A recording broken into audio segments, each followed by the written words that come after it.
வேலூர் ஹலிபேட் சிற்பக்கலையின் நுணுக்கங்களுக்கு உச்சம் தொட்ட இடங்கள். வேலூர் இதில் கடைசி வரைக்கும் லாஸ்ட் ஃப்ரேம் வரைக்கும் கொஞ்சம் பொறுமையாக பெரிய வீடியோவாக இருந்தாலும் பாருங்கள், you will enjoy it.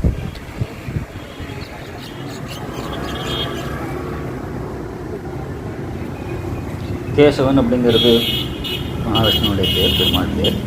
Chennakeswara சுவாமி அப்படிங்கிறது அழகான சுவாமிக்கு கொடுக்குற பேர், அழகான பெருமாள் சென்னகேஸ்வர பெருமாள். சென்னகேஸ்வர பெருமாள் ஹொய்சளர்களுடைய காலத்தில் கட்டப்பட்ட கோவில். ஹொய்சளர்கள் காலங்கிறது தமிழகத்தில் ராஜராஜ சோழர்களுடைய காலத்தில் ஒத்ததுன்னு சொல்லலாம். இவர்களுடைய காலத்தில் கர்நாடகத்தில் ஒரு 92 கோவில்கள் கட்டியிருக்கிறார்கள். இந்த 92 கோவில்களில் ஃபேமஸாக வேலூர் சென்னகேஸ்வர பெருமாள், ஹலிபேடில் இருக்கிற சிவன் கோவில், அது தவிர சோம்நாத்புரம் மைசூர்லேருந்து ஒரு 35 கிலோமீட்டர்ஸில் இருக்குது. கோவில் முழுக்க மாக்கல்னால் கட்டப்பட்டிருக்கிறது. இந்த மாக்கல் அப்படிங்கிறது பெங்களூர் பக்கத்தில் தும்கூர் டிஸ்ட்ரிக்டில் தவறக்கர தாலுக், அங்கேருந்து கொண்டு வரப்பட்டிருக்கிற கற்கள். இந்த மாக்கல்ங்கிறது ரொம்ப ஸ்மூத்தாக இருக்கிறதுனால, கார்விங்ஸ் பண்ணுறதுக்கு ஈஸியாக இருக்கிறதுனால அந்த கற்களை கொண்டு வந்து பண்ணியிருக்கிறார்கள். இந்த மாக்கல்ங்கிறது நம்ம கல்சட்டி, கச்சட்டி சொல்லுவோம், விளக்கு அந்த மாதிரிலாம் பண்ணுறதுக்கு உபயோகப்படுத்தியிருக்கிறோம். நம்ம வீடுகளில் புழங்கியிருக்கிற கல் பாத்திர வகை. இந்த கோவில் இப்போ 1117ஆம் வருஷம் பிரதிஷ்டை செய்யப்பட்டிருக்கிறது. அப்போது கட்ட ஆரம்பிக்கப்பட்ட கோவில். 103 வருஷங்கள் ஆயிருக்கு இந்த கோவில் கட்டி முடிக்கிறதுக்கு. இந்த ராஜ்யத்தினுடைய வம்சத்தினுடைய முதல் மன்னர் விஷ்ணுவர்தனர் அவர் காலத்தில் ஆரம்பித்து அவருடைய புள்ள விஜய நரசிம்மன், அவருடைய புள்ள வீரவல்லாளன் காலத்தில் கட்டி முடிக்கப்பட்ட கோவில். கட்டி முடிக்கிறதுக்கு 103 வருஷம். ஒரு சிற்பி, அவருடைய மகன், அவருடைய பேரன் காலத்தில் கட்டி முடிக்கப்பட்டிருக்கிற கோவில். கட்டி முடிக்கப்பட்டு 900 வருஷங்கள் ஆகிறது. இங்கே பெருமாளுக்கு பிரதி தினமும் மோகினி அலங்காரம், மூக்குத்தியெல்லாம் போட்டிருக்கோம்.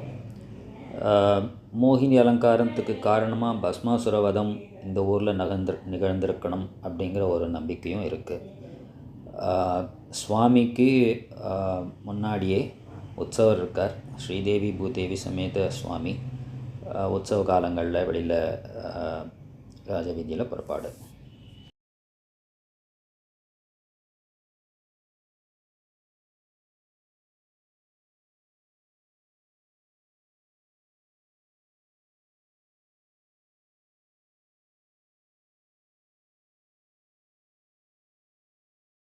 மகாவிஷ்ணு கோவில் ஆனதுனால துவாரபாலகர்கள் ஜெய விஜயர்கள். அந்த ஜெய விஜயர்களுக்கு மேலே மகாவிஷ்ணு மகாலட்சுமியோடு சேர்ந்திருக்கிற சிற்பம், அதற்கு கீழே நடன மாதர்கள், அதற்கு கீழே தாமரை மொட்டுக்கள். இந்த நடன மாதர்கள் வரிசையெல்லாம் பார்த்தோம்னா சிறு சிறு சிலைகளுக்கு நூடே அதில் இடைவெளி கொடுத்து காற்று போயிட்டு வர மாதிரி வச்சுருக்கு.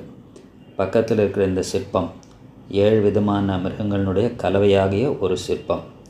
இதில் பார்த்திங்கன்னா சிங்கத்தினுடைய கால், பன்றியினுடைய உடம்பு, மாட்டு காது, குரங்கு கண், முதலை வாய், யானை துதிக்கை, மயில் தோகை, இப்படி எல்லாத்தையும் சேர்த்து ஒரு இமேஜினரி ஃபிகர் கொடுத்து பண்ணியிருக்கார். இது மொத்தம் ஒரே கல்லால் ஆனப்பட்ட சிற்பம். இப்போ பார்க்கிற இந்த இடம், இது நாட்டிய அரங்கம், நடனமாடுகிற இடம். இந்த நடனமாடுகிற இடத்தினுடைய அரங்கத்தை குறிக்கிற மாதிரி இங்கே இந்த சிற்பங்கள், இந்த மாதிரி மொத்தம் 42 சிற்பங்கள் இருக்குது.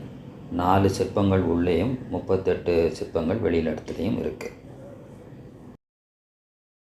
நாட்டிய அரங்கத்தை குறிக்கிற வகையில் இன்னொரு நடனமாது. இது ஸ்பெஷல் பார்த்திங்கன்னா ஒரே கல்லில் செய்யப்பட்டிருக்கிற நடனம். இந்த நடனமாது அணிந்திருக்கிற ஒரு நெத்திச்சுட்டி. அந்த நெத்திச்சுட்டியும் தனியாக பண்ணியிருக்கார். தனியானா ஒரே கல்லில் தனியாக ஆடக்கூடிய அளவில் இருக்கிறது அந்த நெத்திச்சுட்டி. அந்த பாதத்துக்கு கீழே அந்த அம்மாவுக்கு கொடுக்கப்பட்ட டைட்டில்கள் நாட்டிய ராணி, நிருத்ய சரஸ்வதி, நாட்டிய விசாரதா, அப்படி டைட்டில்கள். பரதநாட்டியம் ஆடுகிற ஒரு அப்சரஸ். இந்த அப்சரஸில் முக்கியமாக கவனிக்க வேண்டியது கிரீட்டம், அவருடைய கைகளில் இருக்கிற வளையல், அவ்வளோ நுணுக்கமாக செய்யப்பட்டிருக்கிறது. இதில் இன்னொரு சிறப்பம்சம், அவள் கால் வந்து தரையில் பாவாமல் காலினுடைய கட்டவல் மேலே தூக்கி வச்சுருக்கோம் பாருங்கள், இடது கால். நம்ம அடுத்து பார்க்குறது கேச சிங்காரி. குளிச்சுட்டு வந்துட்டு 2 கைனாலையும் தலையை பிழியிறா.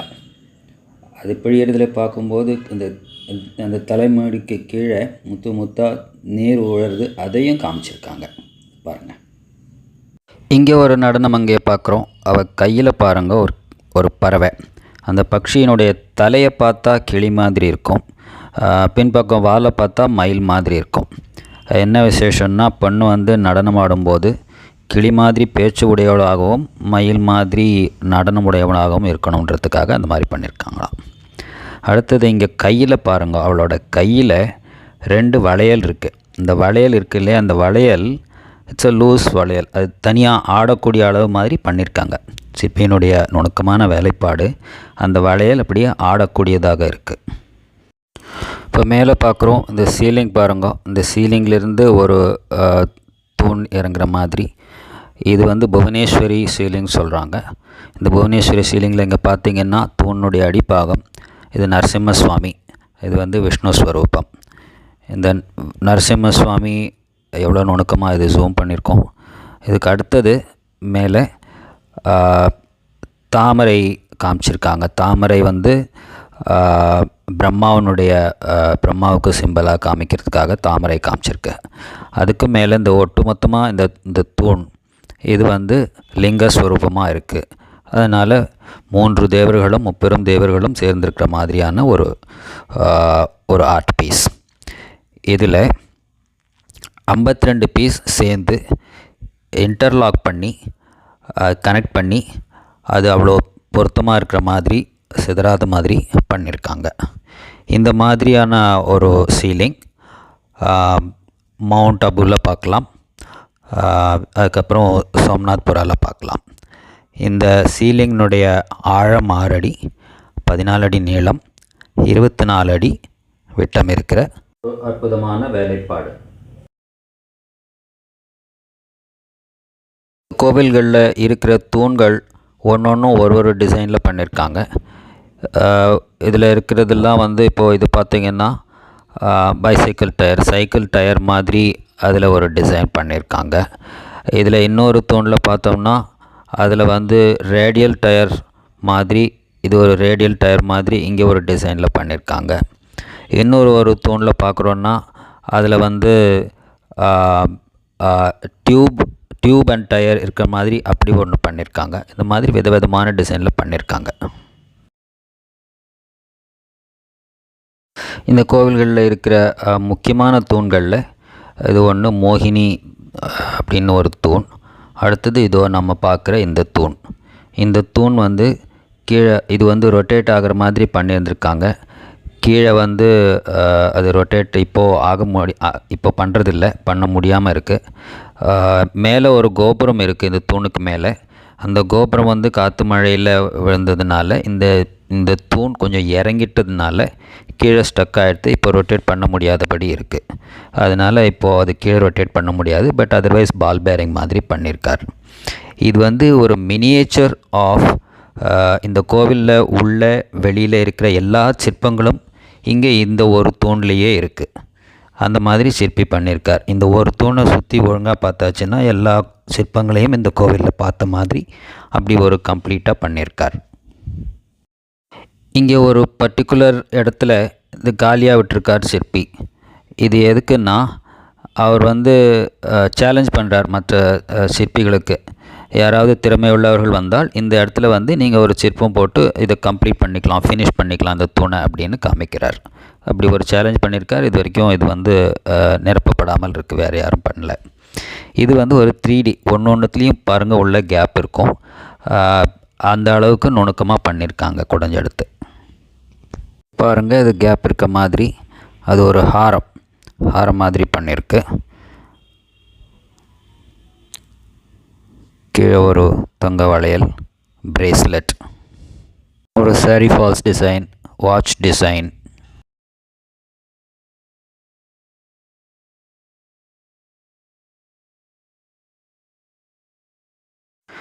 இங்கே நம்ம பார்க்குறது தாமரைப்பூ, இன்வெர்ட்டட் தாமரைப்பூ, அப்படி ஒரு டிசைன். இது கொடை மாதிரி அப்படி. அடுத்தது நட்சத்திரம் மாதிரி, டைமண்ட் மாதிரி, அந்த மாதிரி. இங்கே இப்போ நம்ம முதல்ல பார்க்குற தூண், அதில் 8 எட்ஜஸ் இருக்குது. அடுத்தது 16, அதுக்கு அடுத்தது 32, இதுக்கு அடுத்தது இங்கே மேக்ஸிமம் 48. இந்த மாதிரி ஒரு தூணும் வித்தியாசமாக ஒரு யூனிக்காக இருக்குது. இப்போ அடுத்தது நம்ம பார்க்குறது பெருமாள் பாதம். இது ஒரு பக்தர் பண்ணி கொடுத்துருக்கிறார், லெதரில் பண்ணி கொடுத்துருக்கிறார். பெருமாளுக்கோடன காலனி. இங்கே பகவானை மோகினி ரூபமாக காமிச்சிருக்கு.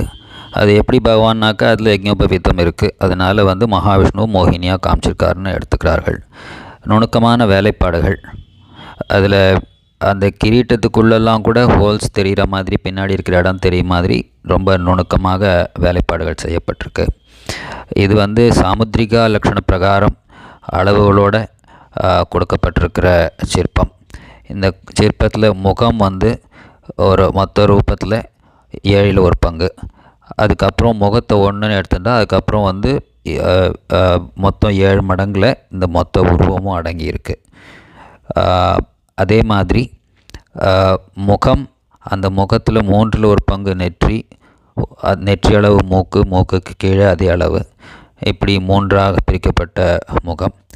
அதில் அந்த முகத்தின் அளவு மொத்தம் எவ்வளோ இருக்கோ அதே அளவுக்கு நெத்தி அகலம், அந்த நெத்தி எவ்வளோ அகலம் இருக்கோ அதே அளவுக்கு இடை, இப்படி பலவிதமான சௌந்தரியங்களோடு வடிக்கப்பட்டிருக்கிற சிற்பம்.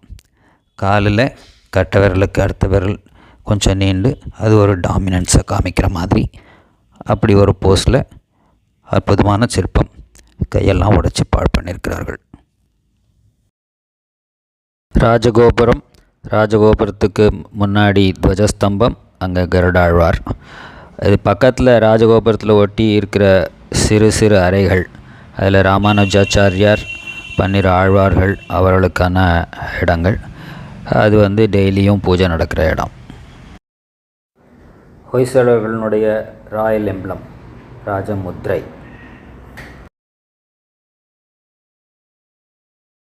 இந்த வாயிலுக்கு மேலாக கருடாழ்வார், அதுக்கு மேலே நரசிம்மர் உட்கார்ந்துருக்கிற மாதிரி ஒரு சிற்பம்.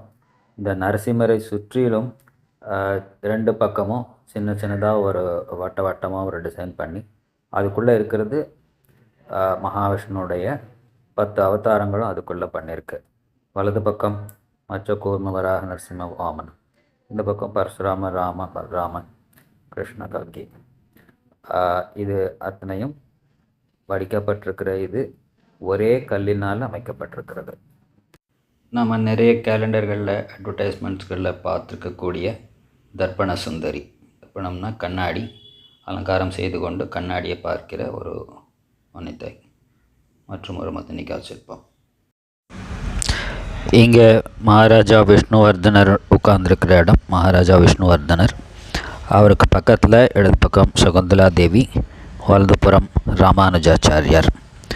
விஷ்ணுவர்தனர் அப்படிங்கிறது வைஷ்ணவத்துக்கு வந்த பிறகு கொடுக்கப்பட்டிருக்கிற நேம். அவர் அதுக்கு முன்னாடி விட்டு தேவான் இருந்தார். ஜெயின், பை பர்த் அவர் ஜெயின். ராமானுஜரால் ஸ்ரீ வைஷ்ணவத்துக்கு மாற்றப்பட்ட பிறகு விஷ்ணுவர்தனர் என்று அறியப்பட ஆரம்பிக்கப்பட்டுகிறார். கோவிலினுடைய கீழ் வரிசைகளை பார்த்தோம்னா யானைகள். இந்த கோவிலில் மொத்தம் 644 யானைகள் இந்த மாதிரி வடிவமைச்சிருக்கிறார்கள். இந்த ஒரு யானையும் இன்னொரு யானை மாதிரி இருக்காது, தனித்தனி ஸ்டைல். இங்கே மேலே இருக்கிற இந்த காலி இடங்கள்லாம் நிறைய சிற்பங்கள் இருந்தது, எல்லாம் திருடப்பட்டு விட்டன. விளையாடுகிற நாட்டிய மங்கை, அந்த அவள் பக்கத்தில் தண்ணி நிரப்பி கொடுக்கறதுக்காக ஒரு அட்டெண்டர், இன்னொரு சின்ன attender on the right hand side, அது சின்ன சொம்பில் மஞ்சள் தண்ணி கொடுக்குறா. இதே மாதிரி கையிலையும் இருந்திருக்கு, அதெல்லாம் உடைச்சிட்டாங்க. அடுத்து பார்க்குறோம் கீரவாணி. இந்த கீரவாணிங்கிறது அந்த அம்மாவுக்கு ஒரு ஓலை வந்திருக்கு. வலது கையில் ஓலையை கொண்டு வந்த புறா, இடது கையில் ஓலை. இடது பக்கம் நிற்கிற ஒரு அட்டெண்டண்ட், அவர் பாருங்கள் பெர்முடா போட்டுட்ருக்கார் அந்த காலத்திலேயே.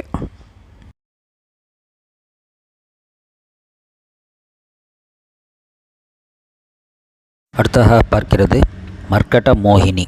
மர்க்கட்டம்னா குரங்கு. இந்த குரங்கு இந்த பெண்மணியினுடைய புடவையை பிடிச்சி இழுக்கிறது. இந்த புடவையை பிடிச்சி இழுக்கிறதுனால அவளுக்கு கோபம் வந்து அடிக்கிறாங்க. அப்படி ஒரு சிற்பம். இந்த கோவிலில் இந்த மாதிரி நிறைய சிற்பங்கள், சின்னது பெருசுமா ஏகப்பட்ட சிற்பங்கள். இந்த நடன மாதர்களுடைய சிற்பங்களுடைய ஹேர் ஸ்டைல், இந்த ஹேர் ஸ்டைல் வந்து 620 விதமான ஹேர் ஸ்டைல் இங்கே காமிச்சிருக்கார். அஜந்தா கொண்ட, சாதனா கொண்ட, மயில் கொண்ட, பாப், இப்படி ஏகப்பட்ட கொண்டை மாடல்கள். அடுத்து ஒரு வேட்டையராஜன் சிற்பம். அங்கே பாருங்கள், அவருடைய காலு கீழே ஒரு அட்டண்டன்ட், அவர் ஒரு மானை பிடிச்சி வச்சுருக்கார். வேட்டையாடப்பட்ட மான். நவரசங்களில் வீரத்தை காண்பிக்கிற ஒரு சிற்பம். தொடர்ந்து பார்த்துட்ருக்கோம். மெயின் கோவில் கட்டுறதுக்கு முன்னாடி ஒரு ப்ரோட்டோடைப், ஒரு மாடல் கட்டியிருக்காங்க. இதுதான் நம்ம பார்க்குறது இந்த மாடல். இந்த மாடல் கட்டி முடிக்கிறதுக்கு 20 வருஷம் ஆயிருக்கு. இந்த மாடல் ஒரு பிளெயின் கோவில். இந்த சிற்ப வேலைப்பாடுகள்லாம் மெயின் கோவிலில் தான் நிறைஞ்சிருக்கு. இதுக்குள்ளே பார்த்தோம், குளிச்சுட்டு வர மாது 2 கையினால் தலை பிழியிறது, இங்கே ஒரு கையினால் தலை பிழிற மாதிரி ஒரு சிற்பம். ஒரு நடன மாது ரொம்ப டிஃபிகல்ட்டான ஒரு போஸ் கொடுக்குறா. அந்த போஸில் அவ்வளவு நெளிவுகளுக்குள்ளவையும் அவள் ஒரு மாலை போட்டுருக்கா. அந்த மாலையும் அந்த சிற்பத்தில் இருக்கிற எப்படி திரும்பியிருக்காளோ அதுக்கேற்ற மாதிரி அதையும் பண்ணியிருக்கார் சிற்பி. இந்த மூலையில் ஒரு சிற்பம். அந்த சிற்பம் கபால பைரவி அப்படின்னு பேர். அந்த சிற்பத்தினுடைய கையில் ஒரு கபாலம் இருக்குது. அதில் என்ன ஸ்பெஷாலிட்டின்னா, காது மூக்கு எல்லாம் ஓட்டை. ஒரு காது வழியாக விட்டால் ஒரு கம்பியே மூக்கு வழியாக எடுக்கலாம், கண் வழியாக எடுக்கலாம். அது மாதிரி இங்கே ஒரு பொண்ணு டோல் வாத்தியம் வாசிக்கிறா. அந்த டோல் அடிக்கும்போது அது கட்டியிருக்கிற கயிறுகள் லூஸாக போகிறது. அந்த லூஸான கயிறை அப்படியே வந்து டைட் பண்ணுறா. அந்த டைட் பண்ணுறதையும் அந்த கயிறுகளையும் கூட சிற்பி கல்லிலேயே செதுக்கி காமிச்சிருக்கார். முரளிதரனுடைய சிலை, பகவான் ஸ்ரீகிருஷ்ணன் முரளிதரன். பலவிதமான சிறு சிற்பங்கள். இங்கே பெண்களுக்கு ஸ்கர்ட்டு, அதில் பிரிண்டட் டிசைன். வேறு சிற்பங்களில் ரெயின் கோட், அவருக்கு பூட்ஸ், அந்த மாதிரியான பலவிதமான நவீன காலத்திய உபகரணங்களோடு இருக்கக்கூடிய பல சிற்பங்கள். இங்கே ஒரு சிற்பம் பார்க்குறோம், சிறிய சிற்பம். இந்த கார்னரில் அங்கே ஒரு பையனும் பண்ணும். அந்த பெண்ணுக்கு பாருங்கள் கழுத முகம். இந்த கழுத முகம் எதுக்குன்னா, அந்த பையனுக்கு இள வயசில் கழுத முகம் இருக்கிற பொண்ணாக இருந்தால் கூட பார்க்குறதுக்கு அப்சரஸ் மாதிரி தெரிவாள், அது காமிக்கிறதுக்காக பண்ணியிருக்கார். ஷோடசே வருஷே கர்தமோபி அப்சரா பவேத்துன்னு காமிக்கிறாராமா.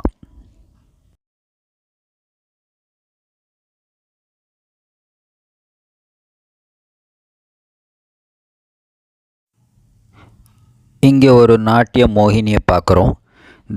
இந்த சிற்பத்தில் விசேஷம் என்னென்னா, அவருடைய இடது தோளுக்கு மேலே ஒரு பல்லி, அந்த பல்லிக்கு முன்னாடி ஒரு பலாப்பழம், அந்த பலாப்பழத்துக்கு மேலே ஒரு சின்ன ஈ.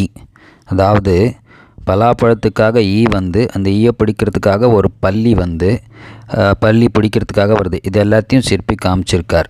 அந்த ஈ வந்து ஒரு சின்ன டாட் அளவுக்கு இருக்கும். ரொம்ப நுணுக்கமான வேலை பண்ணியிருக்கார். இன்னும் பலவிதமான சிற்பங்கள்.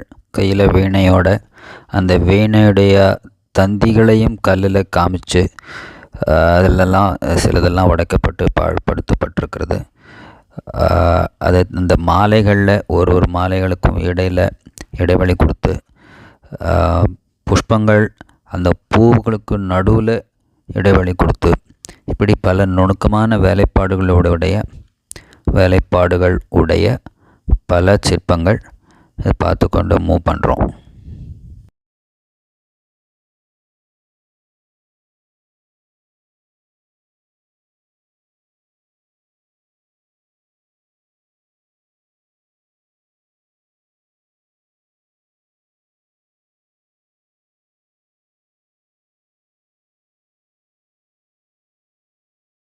கடைசியில் தூணுக்கு இடதுபுறம் சிவ ஜாலந்தர சுவாமி. சிவனார் வந்து பாவம் செய்தவர்களை கால் கீழே போட்டு மறிக்கிற மாதிரி. அது வந்து நரகலோகம். இந்த நரகலோகத்தில் இருக்கிறவங்களுடைய உடம்பில் எலும்புகள் தெரிகிற அளவுக்கு பண்ணியிருக்கார். அவருக்கு மேலே ஸ்வர்கலோகம், தேவர்கள் மாதிரி வசிக்கிற இடம். தூணுக்கு வலதுபுறம் பூத்தனா ராட்சசி, கிருஷ்ணனுக்கு பால் கொடுக்கறதுக்காக வரவள். அவள் விஷம் நிறைஞ்சிருக்கவன்றது காமிக்கிறதுக்காக அவள் வயிற்றில் ஒரு தேளும் வரைஞ்சி காமிச்சிருக்கார் சிற்பி.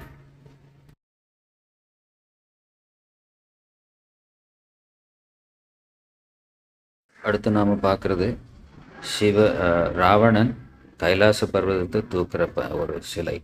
இந்த கைலாசத்தை தூக்கும்போது அதுக்கு மேலே சிவபெருமான் அதை காலால் கட்ட விரலால் மலையை அழுத்துறார்.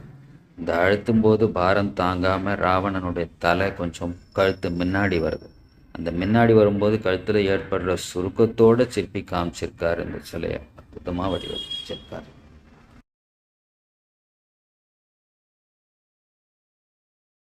கூரை வேந்திருக்கிற அழகை பார்க்கணும். இதில் நட்டு போல்ட்டெல்லாம் பண்ணியிருக்காங்க. இங்கே பாருங்கள், இது ஒரு ஹெக்ஸகனல் நட் போல்ட் வாஷர்லாம் பண்ணியிருக்காங்க. இது எல்லாத்தையும் 900 இயர்ஸ்க்கு முன்னாடியே சிற்பி பண்ணியிருக்கார் கல்லில். ஹொய்சல பாணியில் கோவிலில் அடியில் யானை தாங்கியிருக்கிற மாதிரி, அதுக்கு மேலே சிங்கம், அது தைரியத்தை குறிக்கிறது, அதுக்கு மேலே குதிரை வேகத்தை குறிக்கிற மாதிரி அப்படி ஒரு அமைப்பில் பண்ணியிருக்கிறார்கள். ரெஸ்டரேஷன் ஒர்க் நடந்திருக்கு. அது பழசு, இது புதுசு. ரெண்டுத்துக்கும் இருக்கிற வித்தியாசம் பார்த்திங்கன்னா தெரியும். பழைய காலத்தில் எவ்வளோ சின்சியரிட்டி, இப்போ எவ்வளோ கம்மியாக இருக்குது அப்படிங்கிறது. Neat work those days.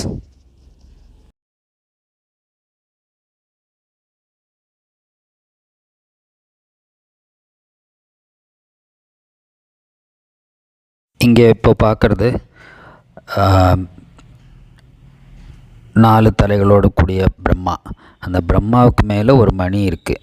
அந்த மணியினுடைய அமைப்பு பாருங்கள், அது சங்கிலியில் தொங்குறது. இந்த மணி, அந்த சங்கிலி பாருங்கள், அவ்வளோ நுணுக்கமான ஒர்க், மெட்டாலிக் மாதிரியே இருக்கும். இந்த கோவிலினுடைய மாஸ்டர் பீஸ்னு சொல்கிறக்கூடிய அளவுக்கு இங்கே ஒரு நரசிம்ம சுவாமி சிலை. இந்த சிலையில் பாருங்க, அவர் குடலை மாலையாக போட்டுருக்கார் ஹிரண்யகசிப்பு.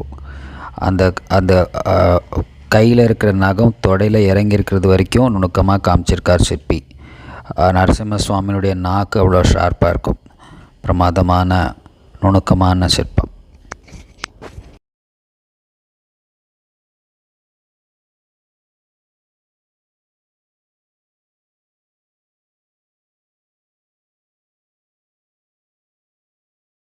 எட்டு கைகளுடைய பிள்ளையார் ஒரு மூஞ்சூர் மேலே நர்த்தனம் ஆடுற மாதிரியான ஒரு சிற்பம்.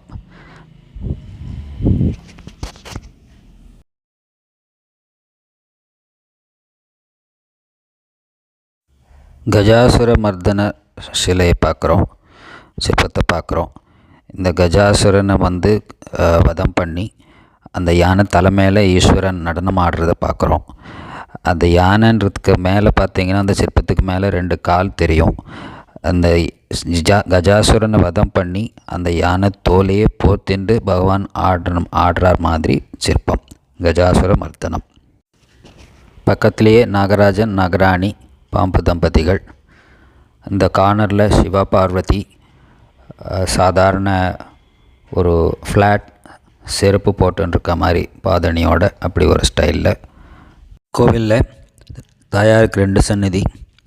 இது நம்ம பார்க்குறது ஸ்ரீதேவி. இன்னொரு பக்கம் இது பூதேவி. இது கிருஷ்ணதேவராயர் கட்டின தர்பார் மண்டபம். இந்த தர்பார் மண்டபத்துக்கு பக்கத்தில் ஒரு கோவில் இருக்குது பார்க்குறோம். இந்த கோவில் நீர்வண்ண பெருமாள் கோவில். இந்த தர்பார் மண்டபம் மற்ற இடங்கள் 15ஆம் நூற்றாண்டை சேர்ந்தவை. கிட்டத்தட்ட 300 வருஷம் டிஃப்ரென்ஸ் மெயின் கோவிலுக்கும் இந்த மற்ற கோவில்களுக்கும். இல்லை, தரையிலிருந்து ஒரு 5 அடி உயரத்தில் ஒரு நட்சத்திரம் மாதிரி அமைப்பு ஏற்படுத்தி கீழே அதே மாதிரி கோணங்களில் கோவிலினுடைய மேலேயும் ஒரு நட்சத்திர மாதிரி முடிக்கிறார்கள். கீழேயும் மேலேயும் ஒரே மாதிரி இருக்கும், ஒரே ஆங்கிளில் இருக்கும். அது எங்கே பார்த்தாலும் அது ஹொய்சலர்களுடைய கோவில்னு நம்மளால் தெரிஞ்சுக்க முடியும். இங்கே இந்த கோவில் இப்போது க்ளீனாக இருக்கிறதுக்கு காரணம், இது ஏஎஸ்ஐலிருந்து 10-12 வருஷங்களுக்கு ஒரு தரம் இங்கே கெமிக்கல்லாம் வச்சு இதை வாஷ் பண்ணியிருக்கிறதுனால இது க்ளீனாக இருக்குது. கிட்டத்தட்ட இது வாஷ் பண்ணி பண்ணுறதுக்கே கிட்டத்தட்ட 1 வருஷம் ஆகுதுன்னு சொல்கிறாங்க. இங்கே ஒரு மல்டி ஸ்டோரி மாடல் பண்ணியிருக்கிறார்கள். இங்கே பார்த்தோன்னா இங்கே கீழே மாடியில் பால்கனியில் நின்று பார்க்குற மாதிரி கீழே மேலேயுமா வச்சு பண்ணியிருக்கார்கள். இங்கே பார்த்தீங்கன்னா ஒரு மாடர்ன் லேடி, அவங்க அஜந்தா கொண்ட போட்டுன்னு ஒரு லேடி, அவங்க கூட அட்டெண்டன்ட் நாயை வாக்கிங் கூட்டின்னு போகிறா. அந்த நாய்க்கு பட்டை கூட பண்ணி கூட்டின்னு போகிற மாதிரி காமிச்சிருக்காங்க. வாக்கிங் போகிற மாதிரி ஒரு சிற்பம்.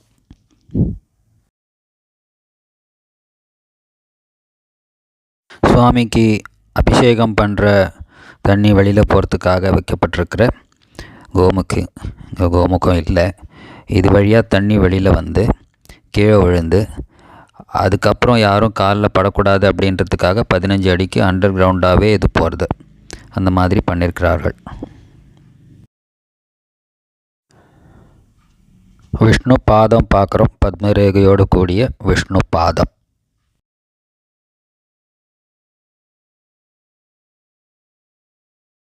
பகவான் மகாவிஷ்ணுவுடைய 3வது அவதாரம் வராக அவதாரம். ஹிரண்யாக்ஷனை வதம் செய்து பூமாதேவியை மீட்டு கொண்டு வருகிற காட்சி.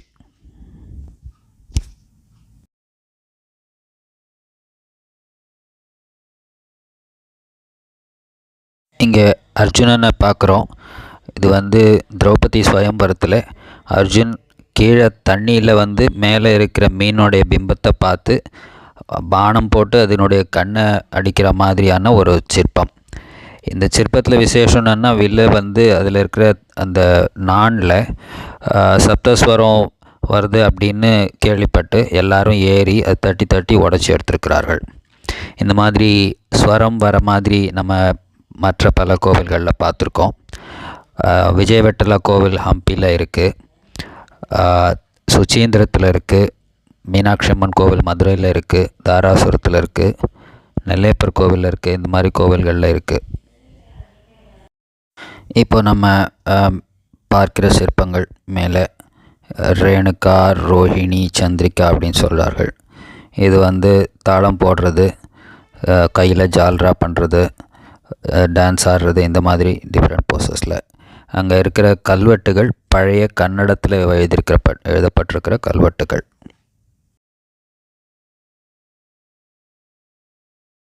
இப்போ ஒரு வேட்டையாடிட்டு வர ஒரு வீரனுடைய சிற்பத்தை பார்க்குறோம். அவர் வேட்டையாடிட்டு வரார், வில்ல தூக்கிட்டு வரார். அவர் பக்கத்தில் அவருடைய அட்டெண்டன்ட் ஒரு வேலையாள் வேட்டையாடப்பட்ட ஒரு மானை தூக்கிட்டு வரார். இந்த பக்கம் ரைட் சைடில் இன்னொரு வேலையாள் அவருக்கு காலில் முள் குத்திருக்கு, அந்த முள் எடுக்கிறார். இந்த மாதிரி எல்லா விதமான வேலைகளோடு சேர்த்து ஒரு பெரிய சிற்பம். இப்போ நம்ம பார்க்குறது ஒரு அற்புதமான சிற்பம். பகவானுடைய மோகினி அவதாரத்தில் பஸ்மாசுரனை வதம் பண்ணுறதுக்காக தலைக்கு மேலே கை வச்சு காமிக்கிறார். இந்த சிற்பத்தில் சிறப்பு என்னென்னா, தலைக்கு மேலே கையில் அந்த இடத்துல விரலில் ஒரு சொட்டு தண்ணி விட்டால் அது கையிலேருந்து மூக்குக்கு நெஞ்சுக்கு இடது கைக்கு இடது காலுக்கு அதுக்கப்புறம் பூமிக்குள்ள கீழே விழுறது. அதாவது எல்லாம் ஒரு நேர்கோட்டில் அமைஞ்சிருக்கு. ஒரு தண்ணீர் 90 டிகிரிஸில் கீழே விழும்போது அந்த வழியில் மற்ற உடல் உறுப்புகள் வரா மாதிரி சிற்பம் அமைக்கப்பட்டிருக்கிறது. இங்கே ஒரு பெண்மணியை பார்க்குறோம். புடவை கட்டிக்கிறா. அந்த புடவையிலிருந்து ஒரு தேள் விழுறது. அந்த தேள் விழுறதுக்காக புடவையை உதறா. அந்த உதறினப்போ தேள் விழுந்து போயிருக்கு, தேள் ஓடுறது. இந்த காட்சியை சிற்பி வடிச்சிருக்கார்.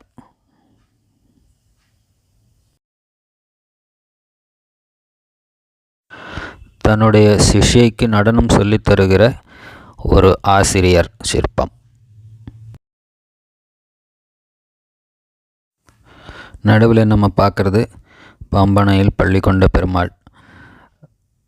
அவருடைய நாபியிலிருந்து தாமரை, பிரம்மா, காலடியில் மகாலட்சுமி, அவர் காலை பிடிச்சிட்டு சேவையில் இருக்கா. பள்ளி கொண்டிருக்கிற பெருமாள்.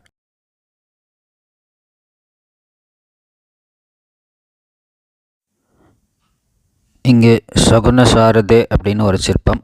இந்த சிற்பத்தினுடைய கையில் வலது கையில் பார்த்திங்கன்னா அதில் ரேகைகளையும் கொடுத்துருக்கார் சிற்பி. அவருடைய கற்பனையில் ரேகைகளையும் கொடுத்து பண்ணியிருக்கார். ஒரு பெண்மணி அந்த கார்னரில் டான்ஸ் பண்ணுறா. ஒரு கையில் ஓலை, ஒரு கையில் விசிறி. ஜாப்பனீஸ் டான்ஸ் பண்ணிட்டுருக்கா. இங்கே ஒரு மனுஷன் ரொம்ப ஆச்சரியமாக பார்க்குறோம். அவருக்கு முன்னாடி ஒரு ஃபுட் செயின் இருக்குது. கீழே ஆரம்பிக்கிறது எலியிலேருந்து. எலியை ஒரு பாம்பு சாப்பிட்றது, பாம்பு ஒரு யானை, யானையை ஒரு சிங்கம், சிங்கத்தை ஒரு யாழி, யாழிக்கு மேலே ஒரு கருடன். இப்படி ஒன்றுக்கு ஒன்று ஒன்றை விட மற்றொன்று பெரியதாக, அதை சாப்பிடக்கூடியதாக அங்கே வரிசையாக காமிச்சிருக்கார். இங்கே நாகவீணை வாசிக்கிற ஒரு பெண், கையில் தாளம், காலில் நாட்டியம். அவளுடைய காலினுடைய இடது கால் பெருவிரல் தரையில் பாவாமல் மேலே தூக்கி இருக்கும்.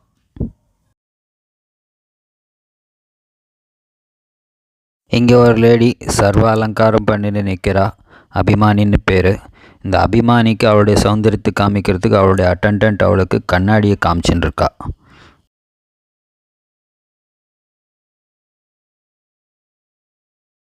கோயிலில் பல வகையான கொண்டை மாடல்கள் இருக்குன்னு சொல்லியிருந்தோம்.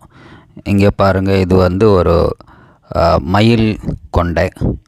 இந்த மயில் கொண்டை இல்லாமல் சாதனா கொண்டை, பாப் கட், பாய் கட், இந்த மாதிரி நிறைய கொண்டை வகைகள் இங்கே பார்க்கலாம். இங்கே ஒரு குரத்தியை பார்க்குறோம், குறவஞ்சி டான்ஸ். இங்கே கடைசியில் இங்கே இந்த பெண்மணி குதிரைவால் கொண்டை போட்டிருக்கா. அதில் முக்கியமாக பார்க்குறோம், அந்த குதிரைவாலுக்கு மேலே ஒரு கருப்பு கிளிப் இருக்குது. அது கிளிப்பு பண்ணியிருக்கார் சிற்பி. இங்கே ஒரு பொண்ணு காலுக்கு மெட்டி போட்டுக்கிறா. இந்த காலுக்கு மெட்டி போட்டுக்கிறத ஒரு காலுக்கு போட்டு இப்போ வலது கையில் இன்னொரு மெட்டி வச்சுருக்கா காலுக்கு போடுறதுக்காக. அவள் காலுக்கு போடுறதுக்காக கையை கீழே கொண்டு வரும்போது கையிலேருந்து வளையல் கொஞ்சம் கீழே வந்திருக்கு. அதையும் காமிச்சிருக்கார் சிற்பி. இங்கே ஒரு வாத்தியம் வாசிக்கிற பெண்மணி டோல் தட்டுறா. அது ரெண்டு பக்கமும் தோல் தட்டி தட்டி அது கொஞ்சம் அந்த தோல் உள்ளே போயிருக்கு. அந்த டிப்ரெஷனையும் காமிச்சிருக்கார் சிற்பி.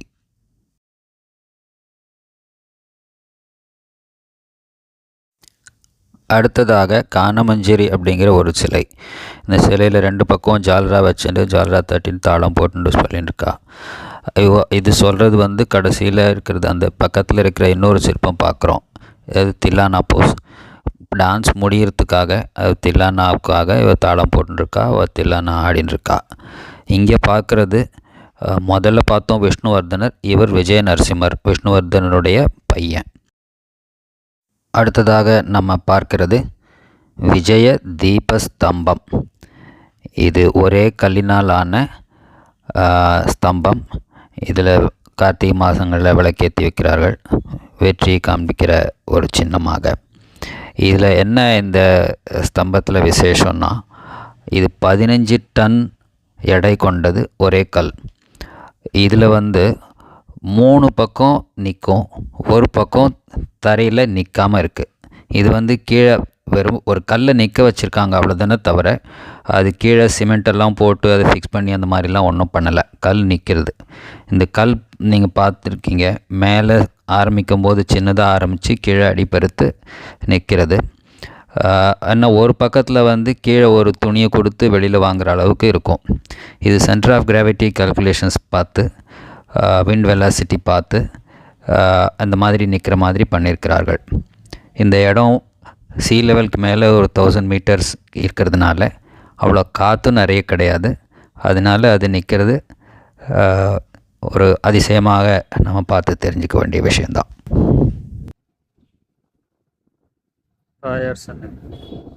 சௌமியா நாயகி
ಕಾಳದೆ ನೋಡಿ ಇದಕ್ಕೆ ನಾವು ಬಿಟ್ಟೆ